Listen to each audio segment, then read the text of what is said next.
we've got Gene over here from Conrad and Adams. He was going to be our he's general manager of the facility, and he's going to be taking us on the tour. He'll be showing you everything, answering all the questions that you've got.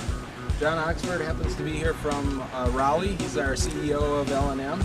We appreciate you guys coming out. It's nothing compares to actually seeing it yourself and seeing how it comes off the line and what it takes to get it to the store. One thing you'll find with Washington Smoky, we've got much higher sugar and flavor content than the California guys. Dick grows 95% of all the soft fruit that we pack. Sorting is in the back here. Don't do a lot of sorting on Dick's fruit because they pick it right, they grow it right, and very little, 4 or 5% at the most they have to take out when we actually run it on the line. He's been planting some more blocks of these newer ones so we can have a steady supply through the season.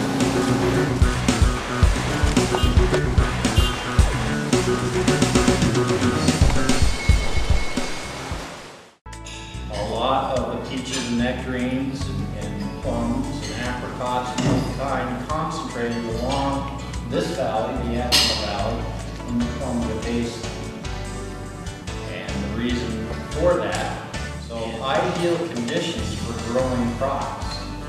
The other advantage that we really seem to have is that we only get about 6 to 9 inches of precipitation. And the rest of the water that we get comes from the mountains that you'll see back up here, and an irrigation system that is quite complex and goes all throughout the valley. So we can control the water that goes into our orchards and into our crops, keeping it out of the canopy, down in the ground, in the roots, and that gives us this advantage where we don't have the disease pressure that other areas, food-producing areas in the nation have. There's this rapid transition from one variety to the next. And I would say out of the 5,000 acres of plums, and nectarines, and peaches, and apricots that we have, I would bet you that 3/5 of it is still in peak production.